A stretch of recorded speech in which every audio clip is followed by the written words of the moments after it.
इस वीडियो में हम आपको बताएंगे कि अक्षांश रेखाएं क्या हैं, हमें अक्षांश रेखाओं की ज़रूरत क्यों पड़ी और साथ ही इस वीडियो में हम आपको कर्क रेखा, मकर रेखा और अन्य अक्षांश रेखाओं के बारे में अवगत कराएंगे। इस दौरान हम आपके साथ बहुत सारी महत्वपूर्ण जानकारियाँ भी साझा करेंगे और बीच बीच में हम आपको कई रोचक तथ्यों के बारे में भी बताएंगे। तो चलिए शुरुआत करते हैं। आइए अब अक्षांश रेखाओं के बारे में देखते हैं। तो अक्षांश रेखाएं कई प्रकार की होती है। यहाँ पर आपको कुछ मुख्य अक्षांश रेखाएं दिखाई गई है, जो कि आर्कटिक रेखा जो कि 66.5 डिग्री नॉर्थ में स्थित है। उसके बाद कर्क रेखा जो कि 23.5 डिग्री नॉर्थ में स्थित है। भूमध्य रेखा या जिसे विषुवत रेखा भी कहते हैं, इस रेखा के बारे में हम आपको पहले ही अपनी पिछली वीडियो में बता चुके हैं। अगर आपने वो वीडियो नहीं देखी है तो उसका लिंक हम डिस्क्रिप्शन में नीचे दे देंगे, आप पहले उस वीडियो को देखें। उसके बाद मकर रेखा जो कि 23.5 डिग्री साउथ में स्थित है। उसके बाद अंटार्कटिक रेखा जो कि 66.5 डिग्री साउथ में स्थित है। तो ये तो कुछ महत्वपूर्ण अक्षांश रेखाएं हुई। अक्षांश रेखाएं पृथ्वी के समानांतर खींची गई रेखाएं होती है। तो जैसा कि आप देख रहे हैं, अक्षांश रेखाएं ये पृथ्वी के चारों ओर एक सर्कल के फॉर्म में होती है। तो आइए अब अक्षांश रेखाओं के बारे में और जानकारी ले लेते हैं। जैसा कि आपको हम यहाँ पर दिखा रहे हैं, ये डिफरेंट महाद्वीपों से होके गुजर रही है। तो आइए अब अक्षांश रेखाओं के बारे में आपको एक बहुत ही महत्वपूर्ण जानकारी देते हैं। अगर आप पृथ्वी के समानांतर रेखाएं खींचेंगे, जैसे कि हम खींच रहे हैं भूमध्य रेखा से उत्तरी ध्रुव के बीच में, तो ये एक दूसरे के समानांतर हैं और इनकी संख्याएं जो भूमध्य रेखा से उत्तरी ध्रुव तक के बीच की होती है, उनकी संख्या 90 है। आज जैसा कि आप जानते हैं कि भूमध्य रेखा के ऊपरी भाग को उत्तरी गोलार्ध कहते हैं, तो हम कह सकते हैं कि उत्तरी गोलार्ध में जो अक्षांश रेखाओं की संख्या है वो 90 होती है।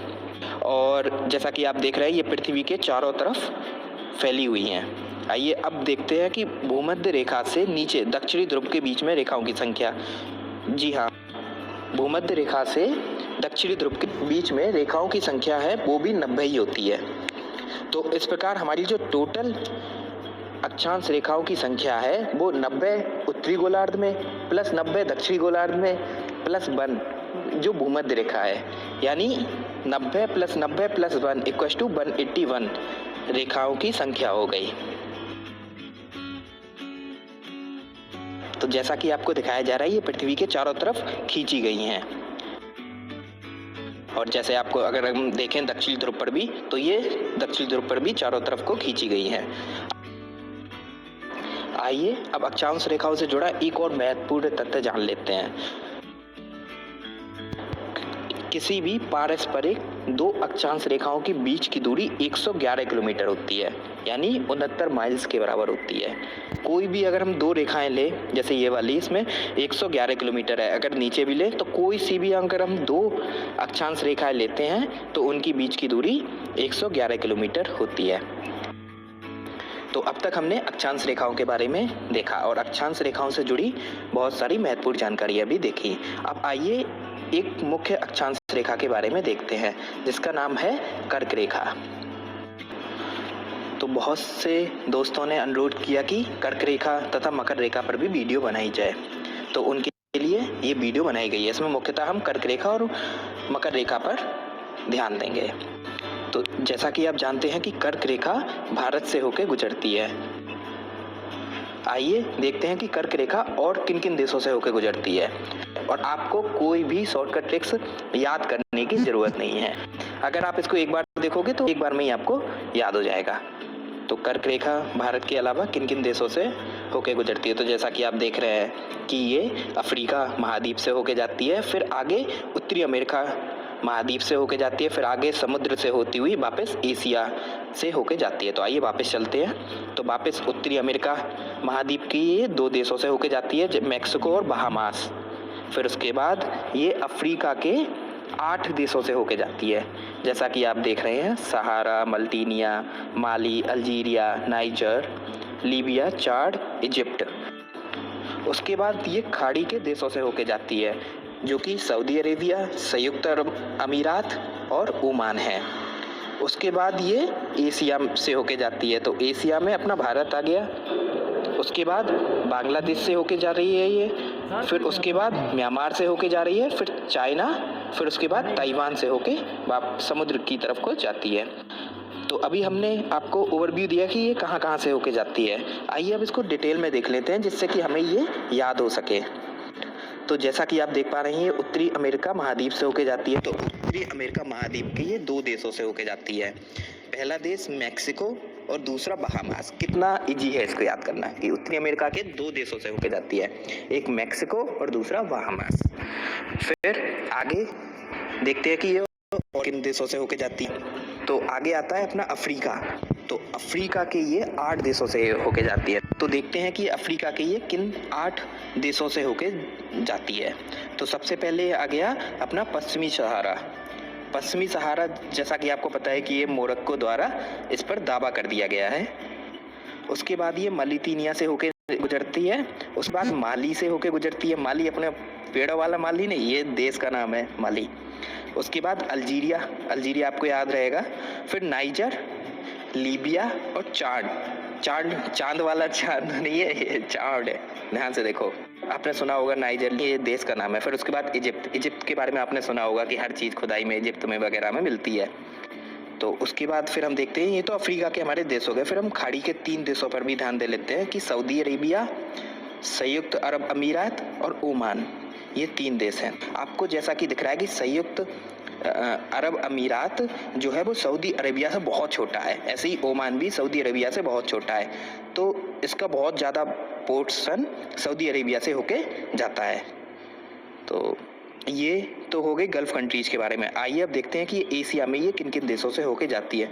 तो जैसा कि आप देख पा रहे हैं, ये भारत से होके जा रही है। उसके बाद आप अगर ध्यान से देखेंगे, देखिए इसको, बॉर्डर के बाद आपको दिख रहा है कि ये बांग्लादेश से होके जाती है और भूटान से नहीं जाती है, नेपाल से भी होकर नहीं जाती है। अगर इसको हम जूम करते हैं तो देखिए ध्यान से कि ये बांग्लादेश से होके जाती है, म्यांमार से होके जाती है, उसके बाद चीन से होके बहुत सारे एरिया से होके निकलती है और फिर लास्ट में ये ताइवान से होके गुजरती है। तो ये तो कर्क रेखा, अगर पूछा जाता है आपसे कि कर्क रेखा किन किन देशों से होके जाती है, तो कर्क रेखा इन देशों से होके जाती है। तो दूसरा सबसे ज़्यादा इंटरनेट पे आप लोग सर्च करते हो कि ये कर्क रेखा इंडिया के किन किन राज्यों से होके जाती है। तो आइए देख लेते हैं कि ये इंडिया के किन किन राज्यों से होके जाती है।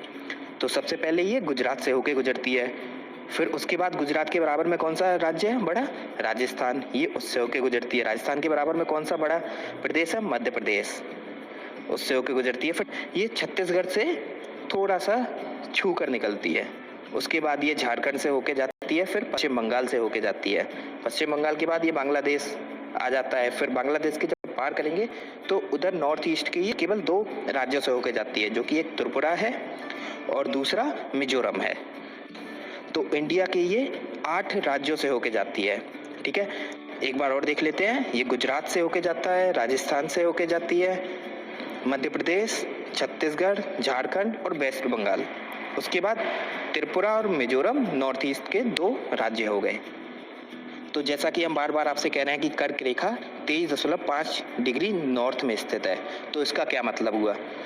तो इसका मतलब ये हुआ कि अगर हम पृथ्वी का आपके सामने वाला जो हिस्सा है उसको काट दे, क्रॉस सेक्शन में वर्टिकली काट दे, तो जैसा कि आप देख सकते हैं कि जो कर्क रेखा है वह भूमध्य रेखा से 23.5 डिग्री का कोण बनाती है।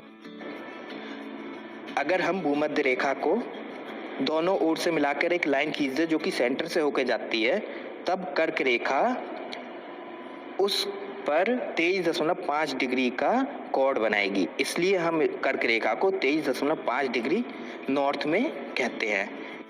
ऐसे ही आर्कटिक रेखा जो कि 66.5 डिग्री नॉर्थ में है, जो कि 66.5 डिग्री सेंटर पे कोण बनाती है। और उसके बाद अपना उत्तरी ध्रुव 90 डिग्री का सेंटर पे या केंद्र पे, पृथ्वी के केंद्र पे 90 डिग्री का कोण बनाती है। यानी जो उत्तरी ध्रुव है वो भूमध्य रेखा से 90 डिग्री कोण पर स्थित है। तो ये तो हमने अभी कर्क रेखा के बारे में देखा। आइए अब मकर रेखा के बारे में देखते हैं। तो आपको ये मकर रेखा 23.5 डिग्री साउथ पे ये जो लाइन है ये मकर रेखा है। और ये मकर रेखा किन किन महाद्वीपों से होके जाती है? तो ये सबसे पहले ऑस्ट्रेलिया से होके जाती है, उसके बाद अफ्रीका से होके गुजर रही है, फिर उसके बाद दक्षिण अमेरिका से होके गुजर रही है, यानी उसके बाद पानी से होके गुजर रही है। यानी जो मकर रेखा है वो 3 महाद्वीपों से होके गुजर रही है। ऑस्ट्रेलिया से होके गुजर रही है, अफ्रीका से होके गुजर रही है और उसके बाद दक्षिण अमेरिका से होके गुजर रही है। ठीक, तो आइए अब इसको डिटेल में देख लेते हैं कि ये इन महाद्वीपों के किन किन देश से होके गुजरती है। तो ऑस्ट्रेलिया इकलौता ऐसा देश है जो महाद्वीप भी है, तो ये ऑस्ट्रेलिया से होके गुजर रही है। ठीक है, फिर उसके बाद ये अफ्रीका के देखते हैं किन किन देशों से होके गुजर रही है। तो अफ्रीका के ये नामीबिया देश से होके गुजर रही है। तो जैसा कि आप देख रहे हैं ये अफ्रीका के नामीबिया देश से होके गुजर रही है, उसके बाद बोत्सवाना से होके गुजर रही है, फिर उसके बाद साउथ अफ्रीका से होके गुजर रही है। तो साउथ अफ्रीका अगर आप याद करने की सोचेंगे तो आपको अब तक 2 नाम याद करने हैं, नामीबिया और बोत्सवाना। जब अफ्रीका में है तो मकर रेखा दक्षिण अफ्रीका से होकर गुजर रही है, अफ्रीका दक्षिण अफ्रीका, तो आपको ये याद हो जाएगा। फिर उसके बाद ये मोजाम्बिक से होकर गुजर रही है, यानी आपको अब 3 देश याद करने हैं अफ्रीका के, जो कि हो गए नामीबिया, बोत्सवाना और मोजाम्बिक। और उसके बाद मेडागास्कर से होकर गुजर रही है ये। तो ये अफ्रीका के 5 देशों से होकर गुजर रही है, नामीबिया, बोत्सवाना, दक्षिण अफ्रीका, मोजाम्बिक और मेडागास्कर। आपने अगर एनिमेटेड मूवी देखते हो तो मेडागास्कर की मूवी आई थी, मेडागास्कर 1, मेडागास्कर 2, मेडागास्कर 3। अगर आपने नहीं देखी है तो कोई नहीं, बट ये मेडागास्कर थोड़ा अलग सा पार्ट है अफ्रीका का। तो ये तो हुआ कि ये अफ्रीका के इन देशों से होके गुजर रही है। आइए अब देखते हैं ये दक्षिण अमेरिका के किन किन देशों से होके गुजर रही है। आइए देखते हैं ये दक्षिण अमेरिका के किन किन देशों से होके जाती है। तो ये दक्षिण अमेरिका का पहला देश चिली से होके गुजरती है। चिली जैसा खाते हैं ना, चिली मिर्ची को भी इंग्लिश में चिली कहते हैं, ये चिली शेप में ही है कुछ कुछ। उसके बाद ये अर्जेंटीना, अर्जेंटीना आपने सुना होगा कि अर्जेंटीना कहाँ पर है, दक्षिण अमेरिका में है और ये अर्जेंटीना से होके गुजरती है। उसके बाद पैराग्वे, पैराग्वे से होके गुजरती है। फिर उसके बाद ये गुजरती है ब्राज़ील से।